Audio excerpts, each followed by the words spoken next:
Good morning, class. Good morning, Miss Adanya. Okay, class. May bago tayong estudyante. Kaka-enroll lang niya, kaya ngayon lang siya papasok. May condition siya na di pangkaraniwan. Siya sa birth defect. Pero katulad niyo rin siyang na gustong pumasok sa eskwela. So, please welcome to the class, Caroline de la Cruz. Sige na, Bingbing. Pinakilala ka na ni Ma'am. Ano ang mukha mo? Maskara ba yan?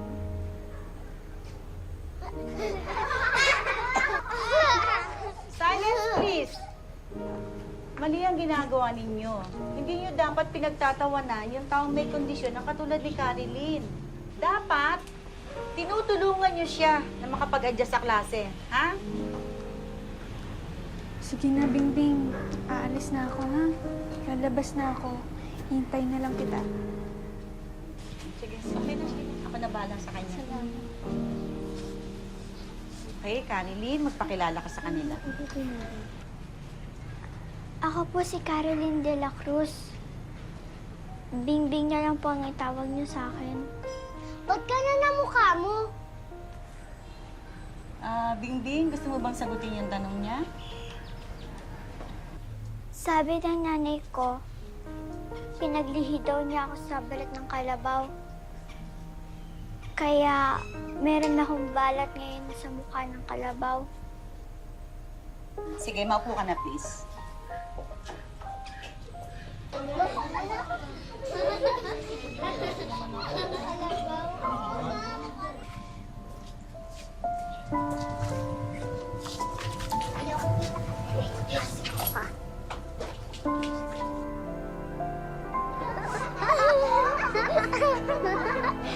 Kalabaw. Kalabaw. Kalabaw talaga. Mukha ba talaga ang kalabaw? Isinilang si Bingbing na may malaking balat sa mukha. Sabi ng kanyang ina, dahil daw ito sa paglilihi sa kalabaw noong ipinagbubuntis siya. Ayon naman sa kanyang ama, dahil daw sa matakaw ang misis noon sa ulam na pusit. Pero ano man ang tunay na dahilan, ang itsura ni Bingbing ay wala raw na idulot na mabuti sa kanya.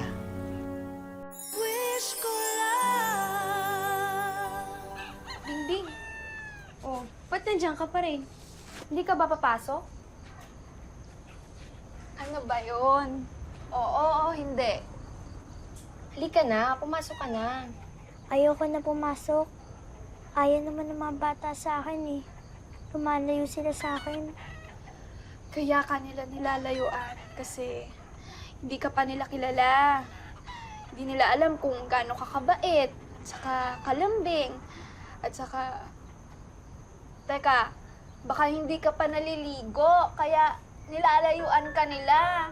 Mabaho ka ata eh. Paano nga? Ay, bantot! Mamo! Si Ate Nene! Tsaka si Ate Sheila! Uy, tama na! Ano ba? Gagawin mo laro niyan. Anak, bangon na. Halika na, papasok ka na. Yung uniforme mo nakahanda na doon, tsaka yung almusal mo. O ayan, tatlo na kami nagsasabi sa'yo pumasok ka na. Tayo ka na, bilis. Bakit ba pinipilit yung bata? Kung ayaw pumasok, edi wag pumasok. Charlie, ano ka ba? Napapag-iwanan na tong anak mo. Dahil ayaw mo kasing i-enroll, tapos ngayon gusto mo na naman siyang huminto. Papasok siya, tapos anong mangyayari? Pagtatawanan. Ang bata kailangan mag-aral. Tapos, Bing, anak, huwag mo intindihin si tatay. Halika na, tayo ka na, mag-aaral ka ha. Lahat ng bata dapat mag-aral, anak, ha?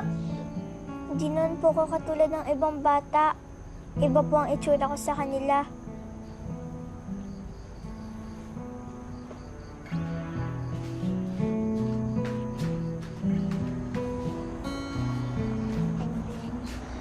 Iba lang ang itsura mo sa kanila.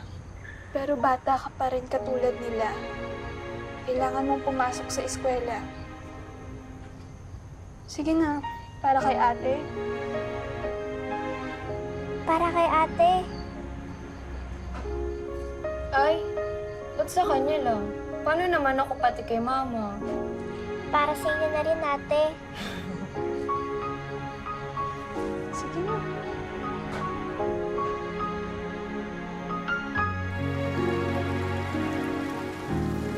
Hi, Nene. Hi, Bingbing. Hi, Sheila. Pwede makisabay? Makisabay? Oo. Eh, di ba pupunta ka sa trabaho mo? Baka mapalayo ka kapag sumabay ka sa amin.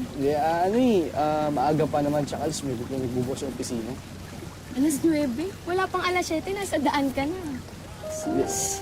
Kasi, totoo niyan, kung ako pa hinihintay. Kasi baka mamaya, walang kasabay yung ate niyo pa uwi.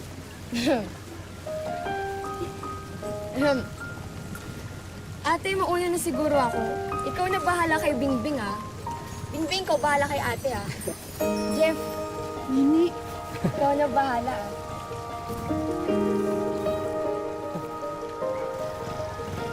ah. Tara na po, ate. Tara. Mahiling pa po ako sa eskwelahan. Sige, sabi ko nga.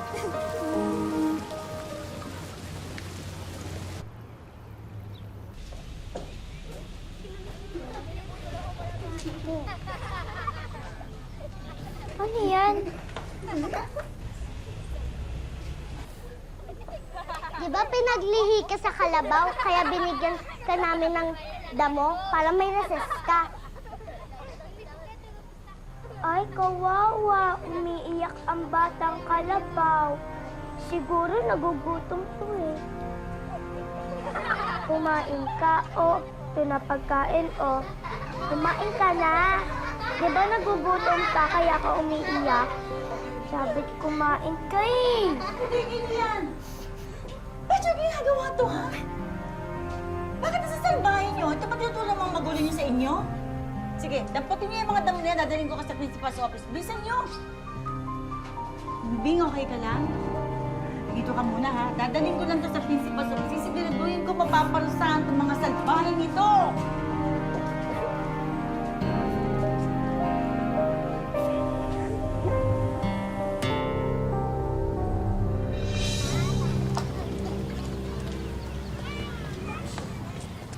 Aswang na pinaglihi sa kalabaw. Alam mo ba na pinatawag ng principal ang mga magulang namin dahil sa'yo? Ha? Wala naman ang ginagawa sa inyo ah. Basta, kasalanan mo to lahat eh. Dapat doon ka lang sa bukid. Kasama namang ibang kalabaw. Kalabaw, kalabaw, kalabaw, kalabaw, kalabaw, kalabaw. Hala, nakatakas yung kalabaw. Habulin na siya. Bilis, habulin nyo. Bilis.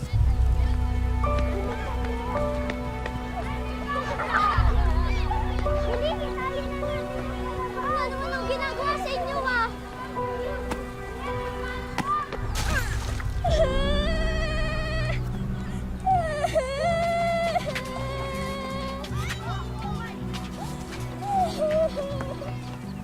Bingbing! Bingbing! Bingbing! Diyos ko! Hey! Bingbing! Bingbing, okay ka lang? Okay ka na. Bingbing! Bingbing, okay ka lang?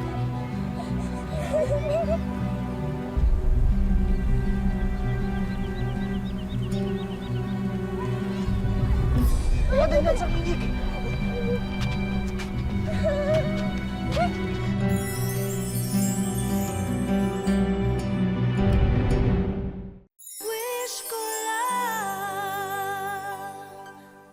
Malupit daw ang mga tao sa paligid ni Bingbing. Buti na lang at lagi raw nakasaklolo ang kanyang mga kapatid. Ngunit hindi raw sa lahat ng oras ay mababantayan siya ng kanyang mga ate. Sa oras na matsyempohan ko talaga mga bata yan, lagot talaga sila sa akin. Kakalbuin ko sila. Tama na, Nick. Maayos naman eh. Nakipag-usap na yung magulang ng bata sa akin. Sabi nila, sila ro bahala sa pagpapagamot kay Bingbing at saka humingi naman sila ng dispensa. Ano nga ba sinasabi ko eh? Kaya kahit nung una pa, tutol na ako sa pag-aaral ni Bingbing. Charlie, hindi naman pwedeng ikukulong natin sa bahay ang anak natin habang buhay niya. Siyempre, kailangan din niya makapaglaro sa ibang bata na katulad niya kasi edad niya. Yun na nga eh. Hindi siya katulad ng ibang bata. Tay!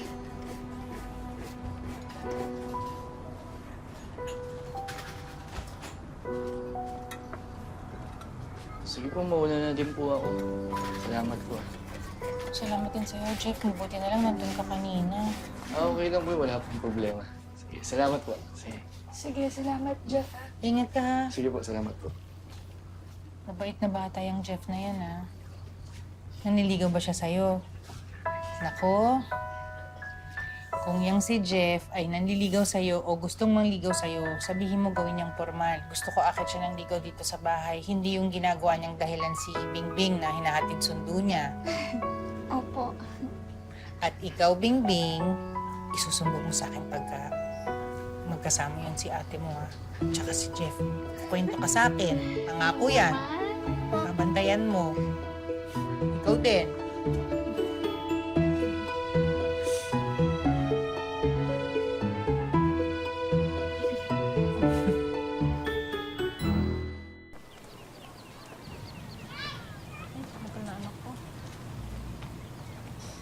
Klase pa na anak ko yung anak ng aswang, oh. Tingnan mo. Oo nga. Aswang talaga siya. Balat ng kalabaw. Rem. Ano siya pinaglihi sa balat ng kalabaw? Ganon. Ay, naku, aswang talaga. Nakakatakot, oh. Hawakan yung mga anak niyo, oh. Dali. Klase pa na nila. Sana, may aswang pa nga. Lagyan sa mo. Anak, dali. O, yung mga anak niyo, ingatan niyo.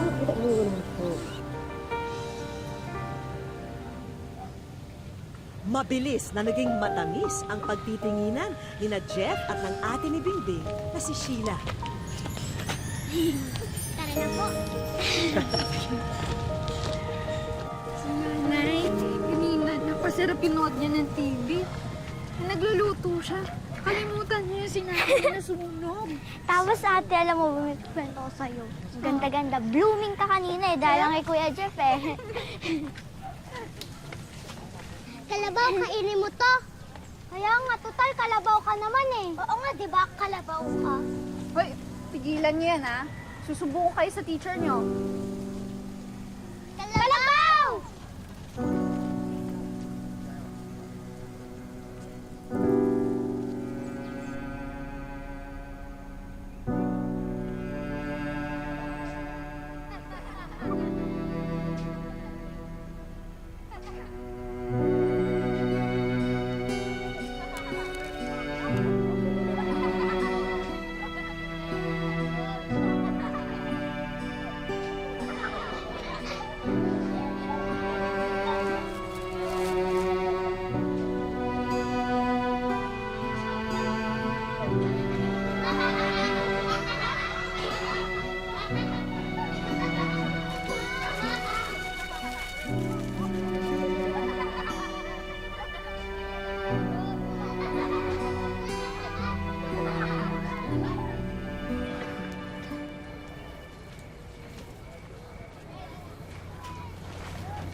Oh, flowers mo. Thank you. Gusto mo ba? Ay, may bisita ka pala. Oo po, Tita Shirley. Ay, Tita Shirley. Para sa inyo.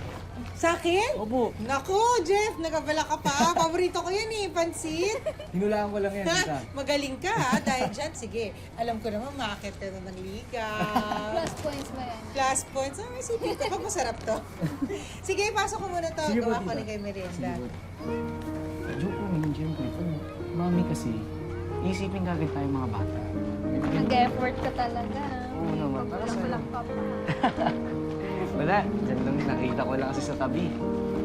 Amuyin mo, baka mamaya hindi... May... Habang nagkakwentuhan kayo, mag-merienda muna kayo. Ay, thank you po. Thank you po, Nay. Sige, enjoy kayo dyan. Thank you. Kain ka na. Sige lang. Nakita lang itong busog na. Malapit na tayo matapos. Ito pa sila. Ayun, dyan. Ay, asan ang ate mo? Sheila, halika na. Nay, maganda ba yung suot ko? Maganda ka na, anak. Hindi mo nang problemahin yan. Oo, halika na. Harapin na natin sila. Ako tuloy yung nininervyos. Bakit ate? Anong gagawin nila? Mamanhikan kasi sina Kuya Jeff. Mamamanhikan? Oo. Hihingi sila ng permiso kina tatay para magpakasal na sina ate. Magpakasal?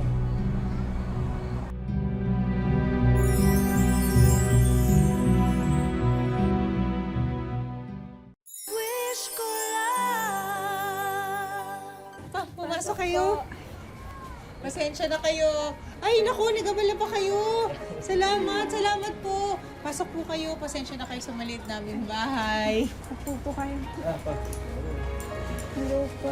Magandang gabi. Kamusta naman po? Hindi naman po kayo syempre naligaw dahil kasama niyo si Jeff. Sandali lang po. Thank you po dito.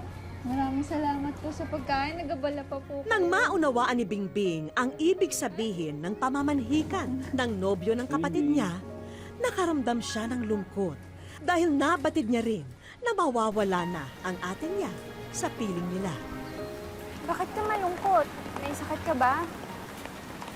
Aalis ka na po kasi. Ha? Narinig ko po nung Pasko. Lilipat na daw po kayo ni Kuya Jeff ng ibang lugar pag kinasal daw po kayo. May trabaho kasi sa ibang probinsya si Kuya Jeff mo. Kaya kapag kinasal na kami, doon na kami titira. Huwag ka na umiyak. Hindi ka ba masaya para kay ate? Masaya po. Kaya lang, wala na po manggigising sa akin. Wala na po mag-aatid sa akin sa eskwelahan. Wala na po magbabantay sa akin pa uwi. Nandiyan naman si ate Nene. Si nanay, tsaka si tatay. Hindi naman po ako mahal ni tatay eh. Lagi nga po siya ganyan sa akin. Tsaka ayaw po niya akong palabasin ng bahay. Hindi. Mahal ka nun. Nahihirapan lang siyang ipakita sa iyo. Ganito na lang. Kapag nagkaanak ako, magpapatulong ako sa iyo na mag-alaga sa kanya. Gusto mo ba yan? Talaga po? Kaya lang, sana po hindi po siya maging kapareho sa akin. Eh ano naman kung kapareho mo? Kapareho mong malambing, mabait, at saka malakas yung pilite. Mahal na mahal kita. Tatandaan mo yun lagi, ha?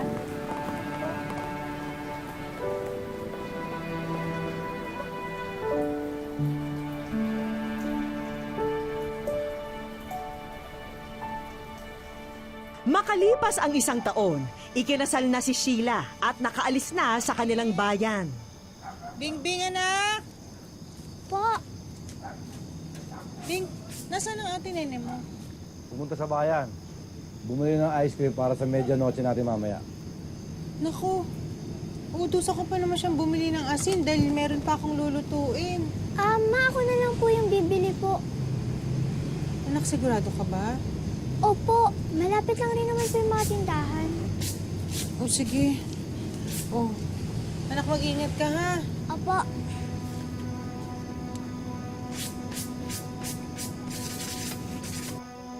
Dahil wala na ang ate niya na palaging nagbabantay at nagtatanggol sa kanya, mas madali na siyang napagdiskitahan ng mga taong hangad ay asarin at saktan si Bingbing.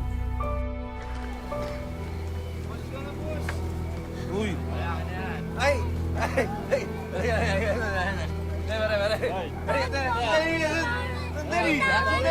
Sandali lang. Pre!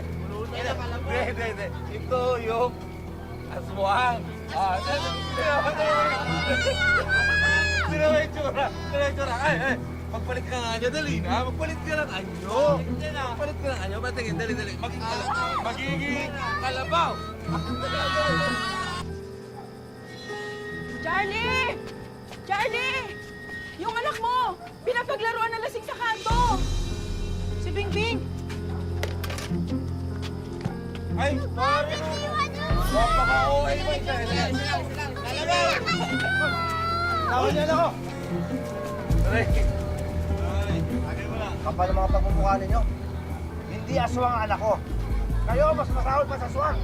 Ha? Hindi!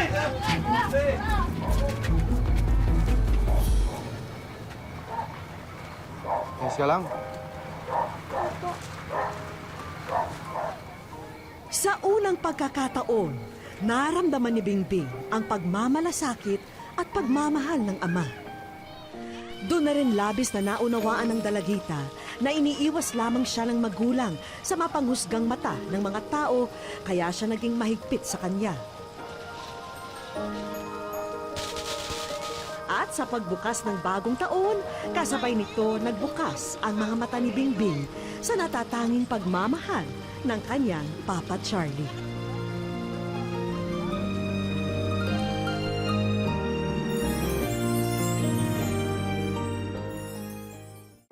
Ginasungog ako sa akong kaklase na ginasabihan ako na aswang, tapos nagatangis na ako, ginasumat na ako sa akong teacher.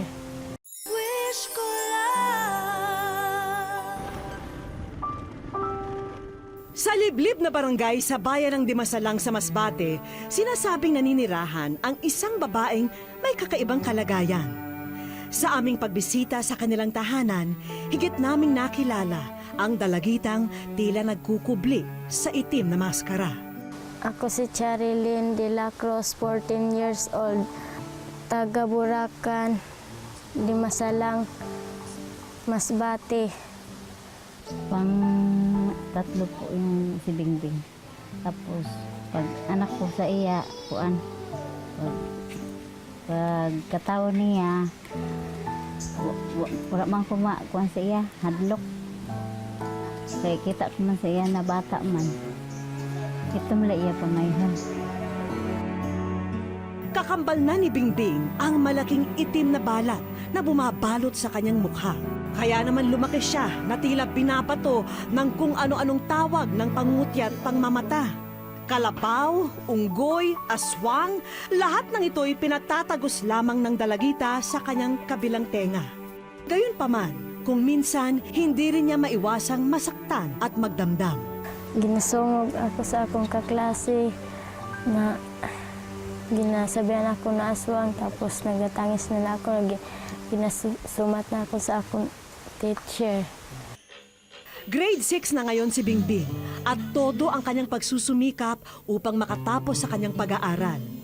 Ayon sa espesyalistang tumingin noon kay Bingbing, ang kanyang kalagayan ay tinatawag na congenital giant melanocytic nevus.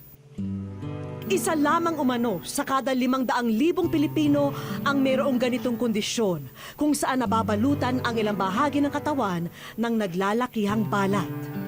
Malinaw na ngayon sa pamilya ni Bingbing ang kanyang sitwasyon. Tanggap na rin ng bata na habang buhay nang natatakpan ng tila itim na maskara ang kanyang mukha. Dili man sa aton pagkagawa ang atong pagkagwapa. Sa aming pagbisita kay Bingbing, may munting hiling siyang ibinahagi sa amin. Sana raw ngayong bagong taon ay makasama nila ang kanyang panganay na kapatid na si Sheila, na kanyang numero 1 tagapagtanggol noon. Ginaminog ko sa iya kay wala ko sa iya kakita. Naisin man pauwiin ang kanyang ate mula sa Tarlac. Kulang pa sa pangkonsumo ng pamilya ang kinikita ni Mang Charlie sa pakikisaka. Hindi magarang damit at marangyang medianoche ang hiling ni Bingbing ngayong bagong taon. Sapat na sa kanyang makapiling ang kanyang ate Sheila nang sa gayoy muling mabuo ang kanyang pamilya.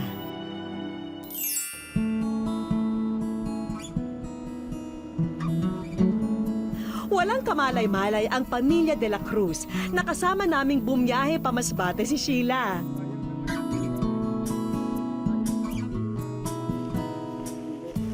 Mula sa malayo, tila nakatunog si Charlie sa taong papalapit.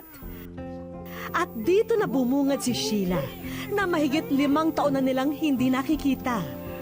Ikaw po, ikaw po na. Sila. Sino yan? Sino yan? Abot langit ang saya ng mag-asawang Charlie at Shirley sa pagdating ng kanilang panganay. Mula raw kasi nang makapag-asawa, hindi na raw muli siyang nakabalik dito. Nagulat po ako na nandyan pala si Bibi. Hindi kasi namin alam na darating ngayon. Habang si Bingbing na may halos walang patid sa pag-agos ang luha at hindi na makapagsalita. Bakit ka umiyak? Tangis. Bakit? mga luha ng kaligayahan dahil sa wakas ay nakasama na niya ang mahal na kapatid.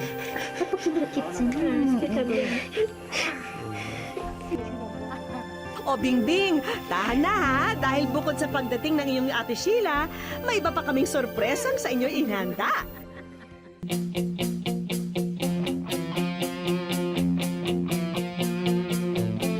Hapon na nang makababa kami sa resort na ito. O mamaya na ang swimming ha, tignan nyo na muna ang aming inihanda para sa inyo. Hindi pa huli ang Pasko dahil may tigi-isang regalo ang magkakapatid. Siyempre, lahat ng yan galing sa amin sa Wish Ko Lang.